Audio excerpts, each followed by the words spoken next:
Sura ya 33. Baada ya kufa kuna nini? Shetani ambaye alianzisha uasi huko mbinguni anatamani kuwa unga wenyeji wa dunia hii katika vita yake na Mungu. Adamu na Hawa kwa furaha walikuwa watii wa sheria ya Mungu. Utii wao ulikuwa hakikisho la daima kwa madai ya Shetani kuwa sheria ya Mungu ni ya kukandamiza. Shetani aliazimia kuwaunganisha ili apate kutawala dunia hii na kuusimamisha utawala wenye kupingana na Mungu. Adamu na Hawa walikuwa wamehadharishwa kuhusu hatari ya adui huyu, lakini Shetani alijificha kabisa, akitenda mambo yake kisirisiri, akimtumia nyoka kama chombo chake. Nyoka ambaye alikuwa kiumbe kizuri alimzungumzia Hawa akisema, "Eti hivi ndivyo alivyosema Mungu, msile matunda ya miti yote ya bustani?" Hawa hakuthubutu kushauriana na adui, akaanguka kwa ulaghai wake adui. Mwanamke akamwambia nyoka, "Matunda ya miti ya bustani twaweza kula, lakini matunda ya miti ulio katikati ya bustani Mungu amesema, msiale wala msiaguse, msije mkafa." Nyoka akamwambia mwanamke, "Hakika hamtakufa, kwa maana Mungu anajua ya kwamba siku mtakaokula matunda ya mti huo mtafumbuliwa macho, nanyi mtakuwa kama Mungu, mkijua mema na mabaya." Mwanzo sura ya 3 mstari wa 1 mpaka wa 5. Hawa akakubali kushindwa, na kwa mvuto wake Adamu naye akaingia dhambini. Wote wakayakubali maneno ya nyoka, wakaonea mashaka maneno ya Muumbaji, wakaona nafsini mwao kuwa aliingilia uhuru wao. Lakini Adamu aligundua nini maana ya maneno ya Mungu: siku mtakayokula matunda ya mti huo mtakufa hakika. Je, yalikuwa na maana ya kumzuia asiingie katika hali bora zaidi? Adamu hakuona kuwa maana ya maneno ya Mungu ilikuwa hivi alivyosema nyoka. Mungu akasema kuwa dhambi ya kutotii maneno yake ni kurudi mavumbini, yaani kufa. Maana yake wewe ni mavumbi na mavumbini utarudi. Mwanzo sura ya 3 mstari wa 19. Maneno ya Shetani kuwa macho yenu yatafumbuliwa yalikuwa na ukweli tu katika sehemu hii, maana macho yao yalifumbuliwa yakaona upumbavu wao, wakajua mabaya na kuonja uchungu wa matunda ya uasi wao. Mti wa uzima ulikuwa na uwezo wa kuendeleza uzima.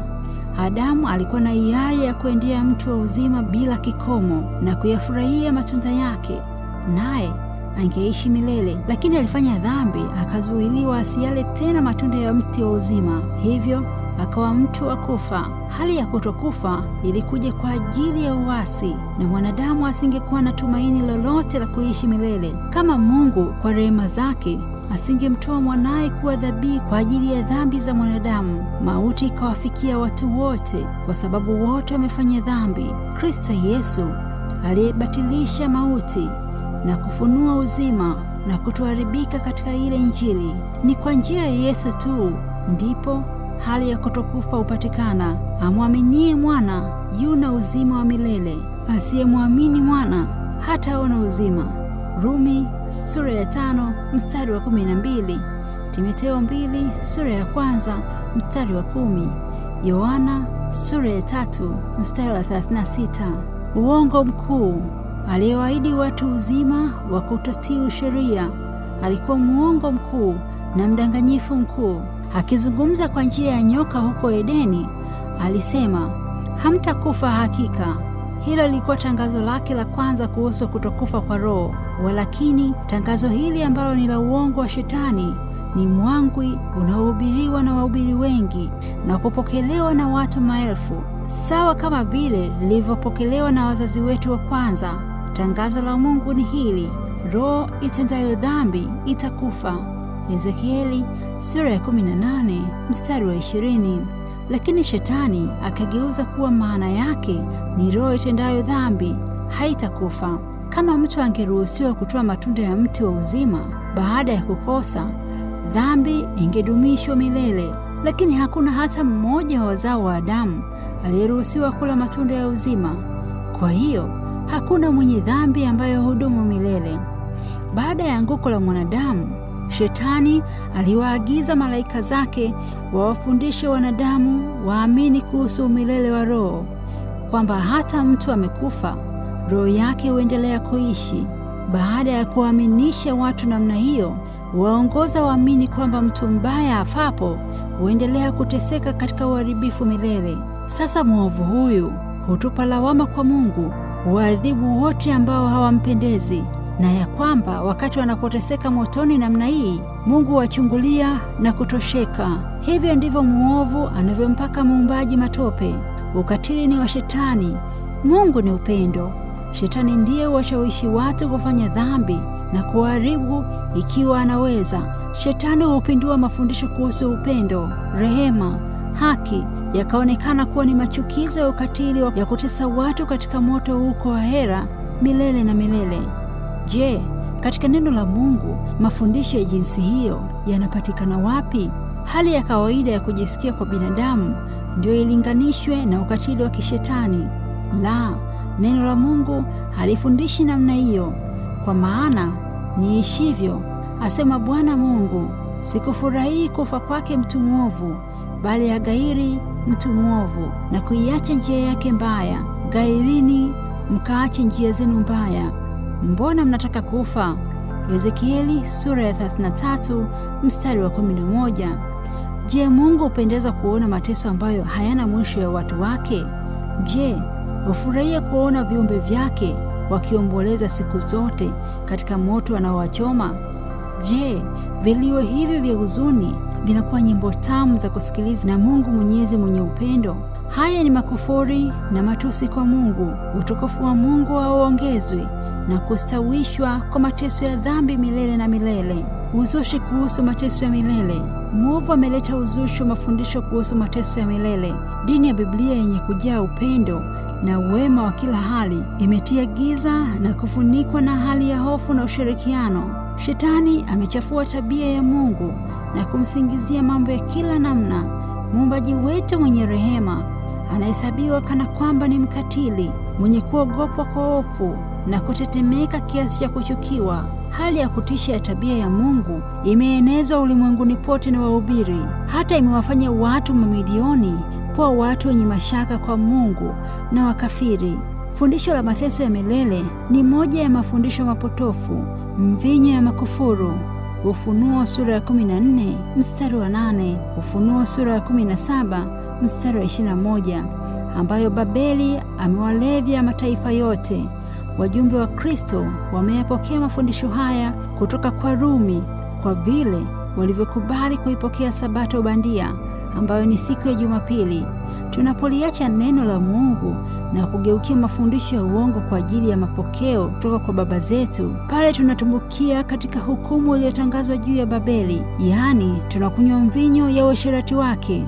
Watu wengi wamevutwa kusimama upande mpotofu. Wao huona jinsi Biblia inavyomwonyesha Mungu kwamba ni Baba mwenye huruma na upendo, nao hawawezi kukubali kuwa hawawezi kuwatia viumbe wake katika hali ya kuwa matesoni milele na milele, wakiamini kuwa roho za binadamu hazifi kamwe, na tena kwamba watu wote wataokolewa. Hivyo basi, mwenye dhambi anaweza kuishi katika anasa za dhambi bila kujali maagizo ya Mungu, na baadaye Mungu atampokea tu. Mafundisho ya namna hiyo husisitiza juu ya rehema za Mungu na kupuuza haki yake. Mambo kama haya huwafurahisha watu wawezao mambo ya kimwili tu. Wokovu wa jumla, maandiko haya usemi. Watu wanaoamini kuwa uko wokovu wa jumla hufuta maandiko ya Biblia. Wahudumu wa Kristo hukariri uongo ule nyoka aliusema katika Edeni, kwamba hamtakufa hakika. Siku mtakayokula matunda ya mti huo, macho yenu yatafumbuliwa, nanyi mtakuwa kama Mungu. Alisema kuwa mdhambi mashuhuri, muuaji, mwizi, mzinzi, baada ya kufa huingia katika raha ya milele, jambo ambalo ni hadithi ya uongo kabisa. Hiyo huwafurahisha wapenda anasa za ulimwengu. Kama ingalikuwa kweli kwamba watu wote huenda mbinguni moja kwa moja wakati wanapokufa, basi sote tungalitamani kifo kuliko kuishi. Wengi wangeongozwa na imani ya jinsi hii, wamejiua wenyewe ili wapate kwenda kwenye ulimwengu wa raha huko mbinguni kuliko kuhangaika hapa chini na maisha haya ya tabu. Mungu amesema wazi katika neno lake kuwa atawaadhibu wote wavunjao sheria yake.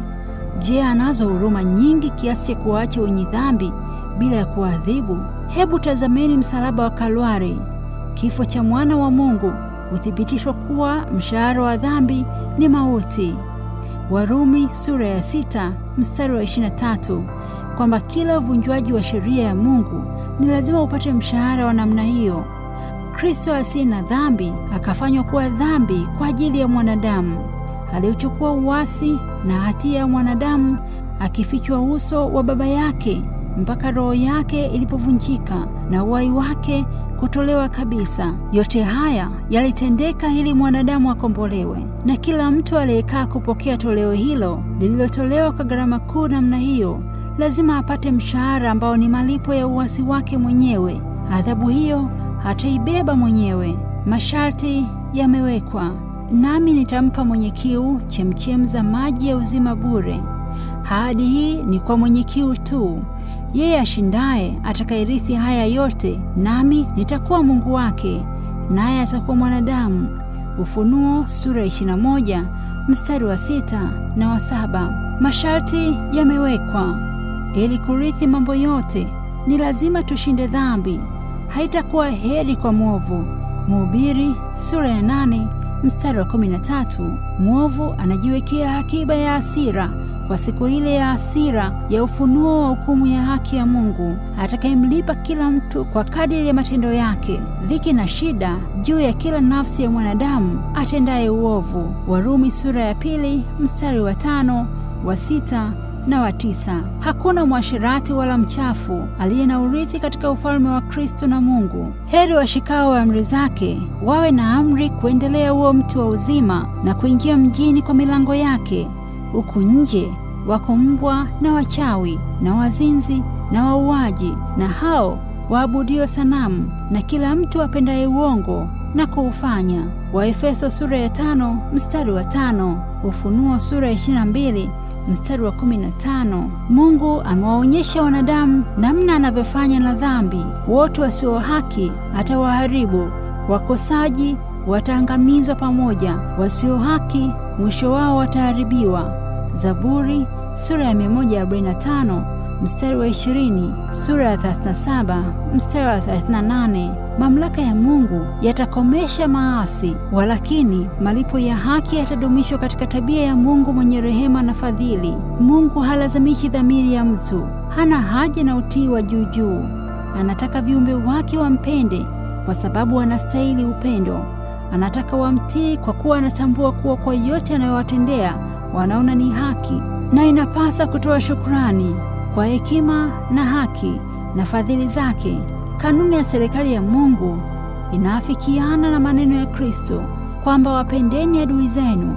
Mathayo sura ya 5 mstari wa 44. Mungu huwapatiliza waovu kwa ajili ya manufaa ya wote wa ulimwengu na hata kwa manufaa ya hao wanaopatilizwa. Angetaka kuwafanya wajisikie wenye furaha, huwazungushia na kila aina ya upendo wake na rehema zake, wakipokea vipaji vyake lakini bila kujali. Daima wanapokea vipawa vyake lakini hawamtii Mungu.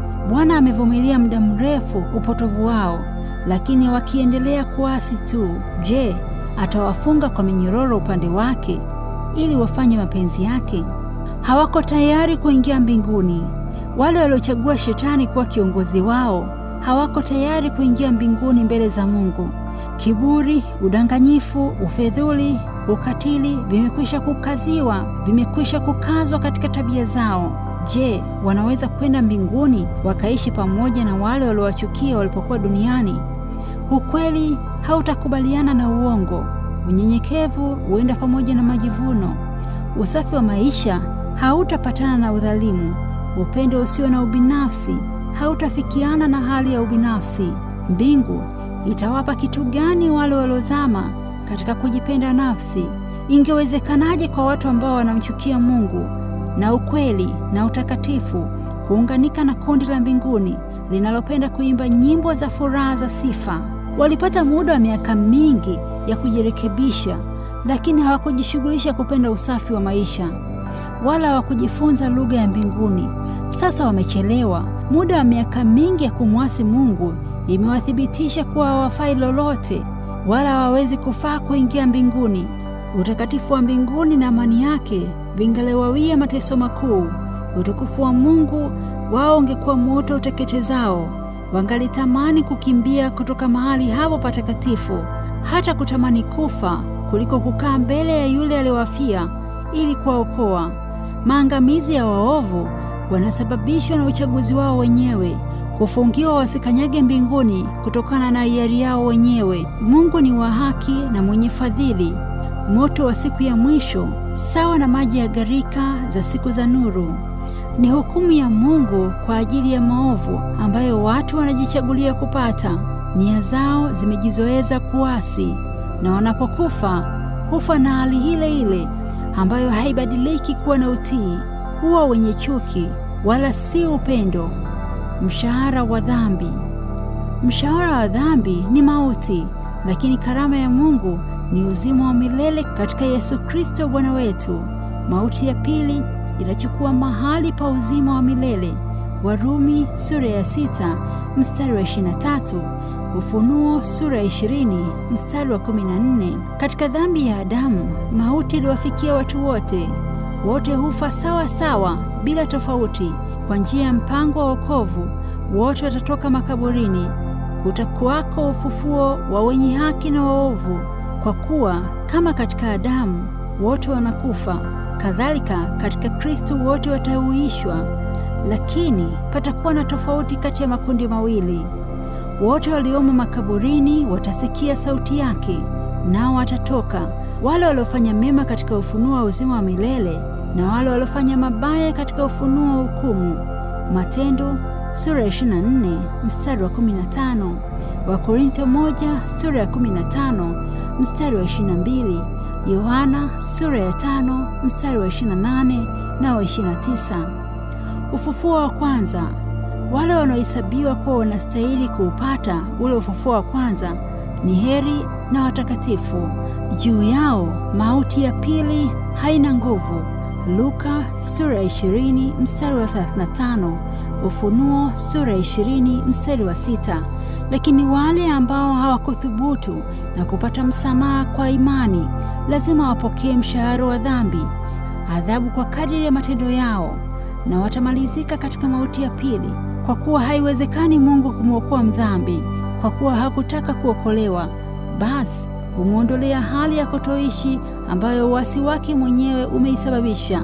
Na kwa vile imejithibitisha mwenyewe, na kwa vile amejithibitisha mwenyewe kuwa hafai lolote, maana bado kitambo kidogo asiye haki hata kuwepo, utapaangalia mahali pake wala hata kuwepo, nao watakuwa kana kwamba hawakuwepo kamwe. Zaburi sura ya 37 mstari wa 10, Obadia sura ya 16. Watazama huko kusikokuwa na matumaini na kusahauliwa milele.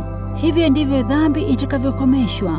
Umemwangamiza mdhalimu, umelifuta jina lao milele na milele. Adui wamekoma na kuachwa ukiwa milele. Zaburi sura ya 9 mstari wa 5 na wa 6. Yohana mwandishi wa Ufunuo alisikia nyimbo za sifa zikiimbwa bila machafuko yoyote. Hakuna mpotevu yoyote aliyekuwa akiteswa na kumkufuru Mungu. Hakuna vilio vya mateso vilivyokuwa vikijichanganya na nyimbo za furaha za kumtukuza Mungu za waliookoka. Juu ya kosa la asili la hali ya umilele, sasa kuna ufahamu wa kifo.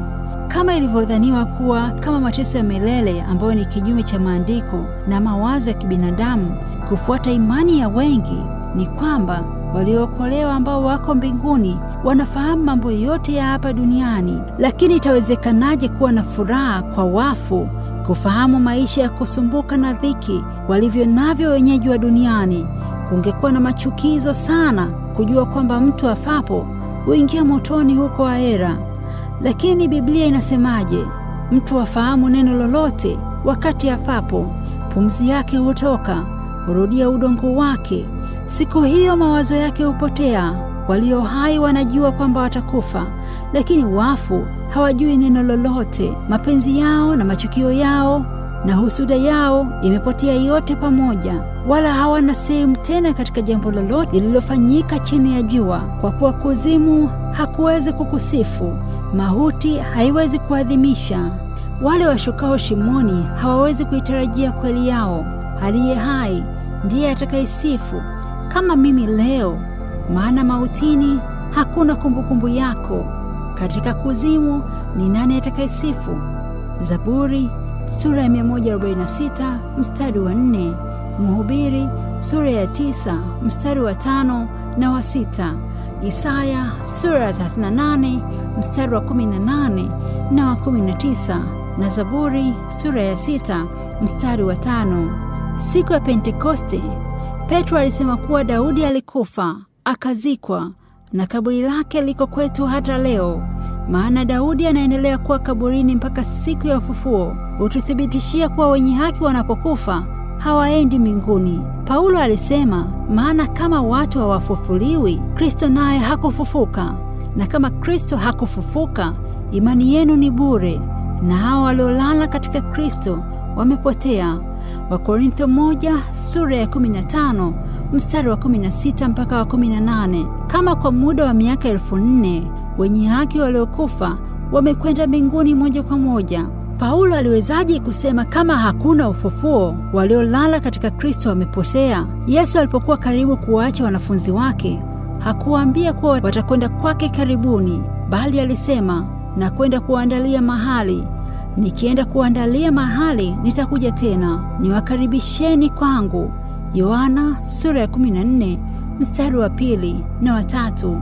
Paulo alituambia zaidi kuwa Bwana mwenyewe atashuka kutoka mbinguni pamoja na mwaliko na sauti ya malaika mkuu na parapanda ya Mungu, nao waliokufa katika Kristo watafufuliwa kwanza. Kisha sisi tulio hai, tuliosali, tutanyakuliwa pamoja nao katika mawingu ili tumlaki Bwana hewani, na hivyo tutakuwa pamoja na Bwana milele. Na kisha aongeza kusema, basi farijianeni kwa maneno haya. Wathesalonike 1 sura ya 4 mstari wa 16 mpaka wa 18. Wakati wa kuja kwa Kristo makaburi yatafunguliwa na waliokufa katika Kristo watafufuliwa ili wapate uzima wa milele. Wote watahukumiwa kufuatana na mambo yaliyokuwa yameandikwa vitabuni, nao watapokea thawabu kadiri ya kazi yao ilivyo. Hukumu hii haitendeki wakati mtu afapo, kwa maana ameweka siku atakayowahukumu walimwengu kwa haki. Angalia, Bwana anakuja na watakatifu wake maelfu maelfu, ili afanye hukumu juu ya watu wote. Matendo sura ya 17 mstari wa 31, Yuda sura ya 15. Sasa kama watakatifu wako mbinguni tayari au waovu wamo motoni tayari, kuna maana gani ya kukana kwa hukumu watu tena? Maneno ya Mungu yanaweza kufahamiwa na watu wa kawaida, lakini watu wanyofu hawawezi kuona hekima au haki katika maneno ya kawaida. Je, watu hawa watapewa heko na Bwana, wakiambiwa, vema mtumishi mwema na mwaminifu, na kuingizwa katika furaha ya Bwana, wakati wameishi muda huo wote? Je, waovu nao watatolewa katika moto, alafu waambiwe, ondokeni kwangu ninyi nyote mtendao maovu? Mathayo sura ya 25 mstari wa 21 pamoja na 41. Mafundisho yale yaliyohusu kutokufa kwa roho ni madanganyo yaliyokazwa na kanisa la Rumi kutokana na imani ya wakafiri. Mafundisho hayo Luther huyaita hadithi chafu za kipumbavu na udanganyifu mbaya mno, ambao kanisa la Rumi huzishikilia kama chombo chao cha kupoteza na kupumbaza watu. Biblia hufundisha kuwa watu waliokufa wanalala makaburini mpaka siku ya ufufuo. Wenye haki hupumzika katika taabu zao. Kwao muda wa kupumzika ni mfupi tu, ingawa huonekana mrefu. Kwao muda ni mfupi. Wao wanalala, wataamshwa na parapanda ya Mungu ili wapokee hali ya kutokufa. Maana parapanda italia na wafu watafufuliwa, wasiwe na uharibifu. Basi mwili huu wa kuharibika utakapovaa kutoharibika, na huu wa kufa utakapovaa kutokufa, hapo ndipo litakuwepo neno lililoandikwa, mauti imemezwa kwa kushinda. Wakorintho 1 sura ya 15 mstari wa 52 mpaka 53. Wakiamshwa kutoka usingizini wa mauti, hawataanza kufikiri mahali walikofia na maisha yao ya mwisho kabla ya kuingia kaburini. Watakapoamshwa kutoka kaburini, kitu cha kwanza watakachoona ni ushindi wa kelele za ushindi. U wapi, ewe mauti, uchungu wako? Kuwapi, ewe kaburi, kushinda kwako? Wakorintho 1 sura ya 15 mstari wa 55.